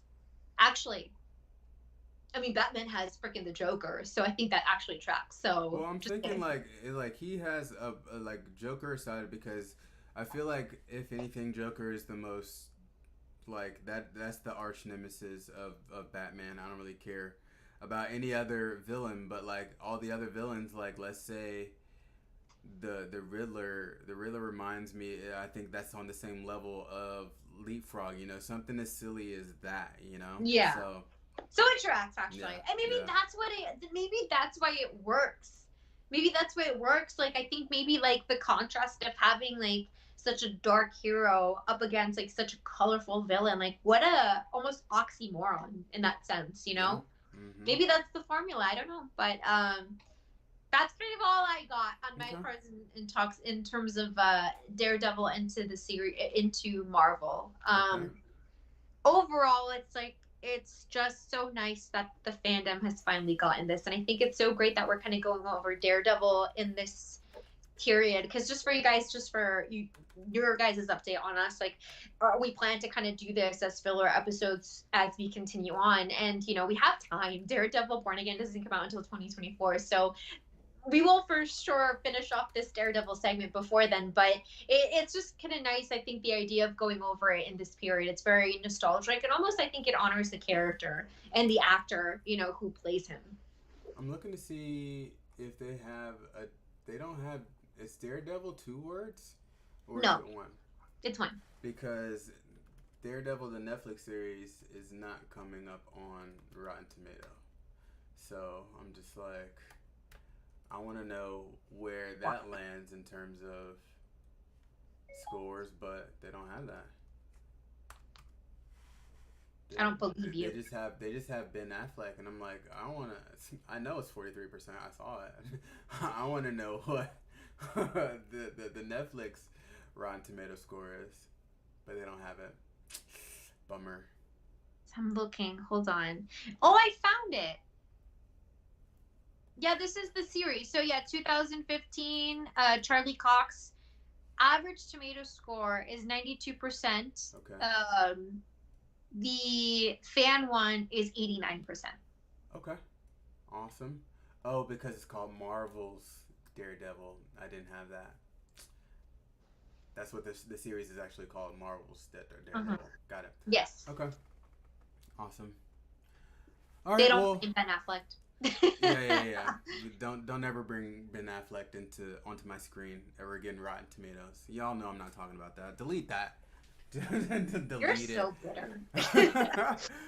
Well, I think I could be bitter just simply for the fact that Daredevil, just in terms of the movie, it birthed the movie Elektra, and I think if anything, Elektra, I'm gonna use Rotten Tomatoes as my backup, but I think movie wise, if we were to put all the Marvel movies, including everything together, Elektra's at the bottom. I'm sorry. See, Elektra, I think, is one of those examples where I'm like, yes, like I think a big part of that specific killer is just such a huge sex appeal, very similar to like Catwoman, you Mm-hmm. know. I love this juxtaposition that we've been doing though, because we're calling Matt Murdock like the Batman of the MCU, and then I just compared Elektra to Catwoman, which is also She love sure interest is. of Yeah, Batman. yeah. I'm obsessed with Mm-hmm. that. And so many parallels. I feel like this is literally maybe what where I mean, of course, like this came after Batman, because Batman came like in the early Yeah. 1930s, but um yeah, like I feel like with Elektra, she has such a sex appeal, which I think, especially in earlier films and cinema, they didn't really know how to balance that with Mm-hmm. actually giving us a well-rounded character, and that where that sex appeal wasn't overshadowed by like the male gaze, you know. And so I think that whenever they do bring out Elektra, if they do, I think they'll give us a much better project. I think that's one of the downfalls I think of like Elektra, if anything. And I haven't seen it. I just know parts of it. Like I've seen parts of it, but it was like years and years ago. It's at But 11%. Just throwing it what out was there. that? 11%. You're kidding me. Yeah, that tracks. Yeah. That tracks. But I would say just Elektra aside, I think that's just it. Just comes to show um, where movies have kind of progressed. Like because I would say not only Elektra, but even the Ben Affleck Daredevil, it was more so. Let's talk fight scenes. It was more so strings and cables with a little bit of choreography versus today it's more choreography along with strings and cables, but we're getting more visually stimulated with the choreography, what makes it looks better, you know. So I and that's what they did with Elektra in the Netflix series along with Daredevil. So it proves that we as the people, we enjoy well choreographed fight scenes, you know. So moving forward, that's what I can imagine what Disney Plus is going to do. Not only with Daredevil, but if they do decide to bring Elektra into the mix onto Disney, then that's what they're going to do with her because that's just a winning formula that they got. You know. Yeah, and it's like they have people on their payroll that know how to orchestrate those things. Like they have the professionals that have that skill set to really show these amazing, beautifully crafted, artistic fight scenes on the big screen. I think Right. Shang-Chi was a great example of showcasing that. And I think that also bleeds into the expected success of Daredevil Born Again Mm-hmm. and making sure that that does get like brought over from the Netflix series, because I said it's like we said it's so fundamentally a part of Daredevil that there's no way that it's going to be diluted. If it is, it's like they're not dumb enough to do that. I hope.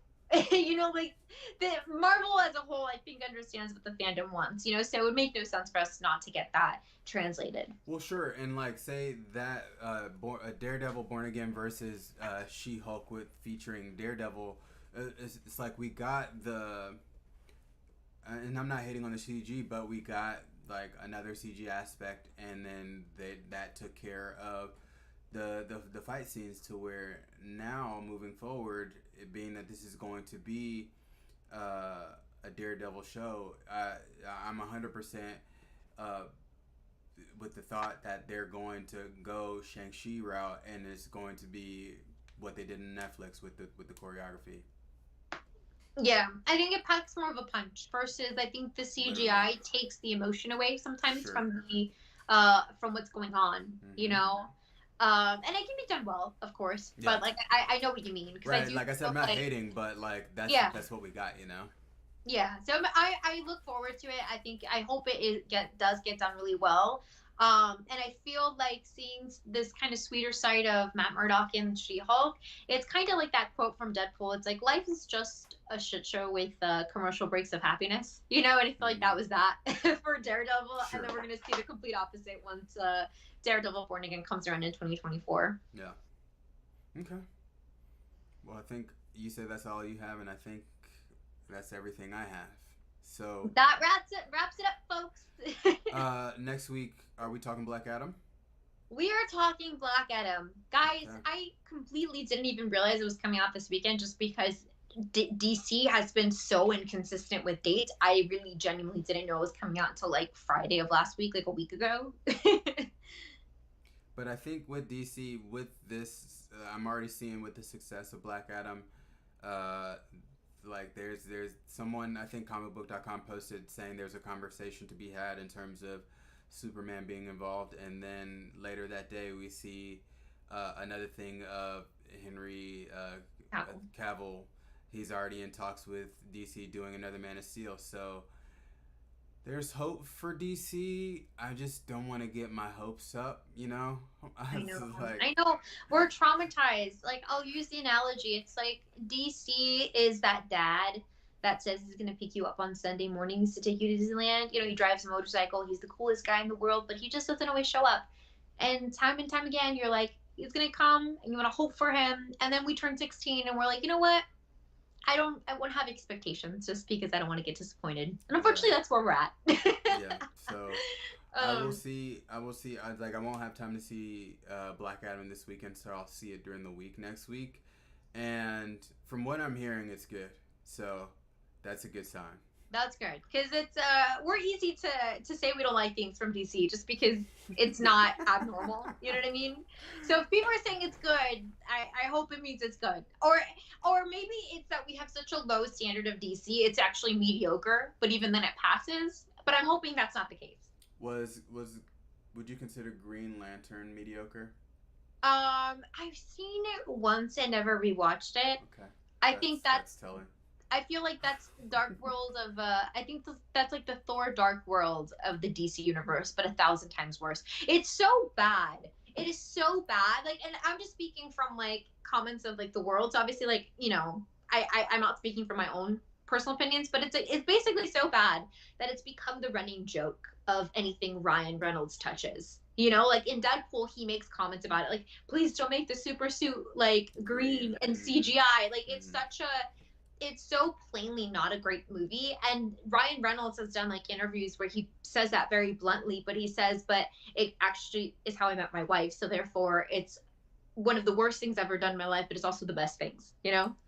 I would honestly, we're not gonna, because we're about to sign off, but I would, just thinking about it, I would put that version of Green Lantern over the Joss Whedon Justice League. That's a big statement. It sure is. I can't make a comment on it because, like I said, I haven't really watched Green Lantern to say, but I mean, having seen the Justice League, I don't doubt it. You know, so this has been awesome. So I'm so happy we're finally digging into Daredevil. Like we said, guys, we've been having this on our list of topics for quite some time. Yeah. This is going to be our now standard filler segment. And so next week will be Black Panther. Shit. Black If you Adam. want to talk Black Panther, I can talk I Black know. Panther for days. Next You week know will what I'm be Black Adam. I think in terms of projects, you know, things always get announced last minute, so who knows? But on our roster, really, the next big things for DC and Marvel are Black Adam, and then we have Black Panther in November, and then you know, it seems Guardians of the Galaxy is going to keep its date in December. It's just TBD in terms of specifically when. So we got something big happening each month leading into the end of the year, and then everything else will be Daredevil for the foreseeable future. And remind me, Disney right now, they're done with Marvel shows for the year. for 2022? That I'm aware of, yes. Okay. That I'm aware of. At least something that I have updated in our calendar. But like I said, sometimes we kind of get not necessarily announcements out of the blue, but we get new things as we kind of get closer to the months, you know? Werewolf by Night was kind of out of the blue. They like Yeah. announced it at D23 and then boom, it came out. So who knows? They may just drop something randomly before the year ends. Exactly. So, exactly. That seems to be our calendar until we wrap up the year, you know? It sounds good. So we're going to be talking a lot of Daredevil, and we're probably going to wrap up season 1 and maybe get into season 2 before the year ends. We'll see. But that's pretty much what the rest of the year looks like. And yeah, are you ready to sign off? Yes, we are the comic cinematic universe. I am Grace. This is Chill, and we are signing off. All right, guys. You all have a great weekend, and you too, Grace. You have a great weekend as well. Goodbye, guys. All right, later.